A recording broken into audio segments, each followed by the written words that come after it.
sasabihin ko sa inyo, ang buhay ay paulit-ulit. Hindi naman saksak. Ang buhay ay pagsasanay. Pagsanay. Pagsasanay. Kayo, saan kayo sanay? Sanay gumawa ng mabuti o sanay na gumawa ng masama? Gawa ng masama. Sanayin ninyo, sanayin natin gumawa ng mabuti.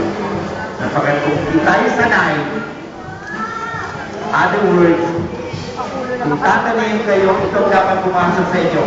Meron tayong motto sa regulation ito. Anong natutunan mo? Sanay, sanay. Lahat kaulo ni Isa. Mark. Ulit. Isa.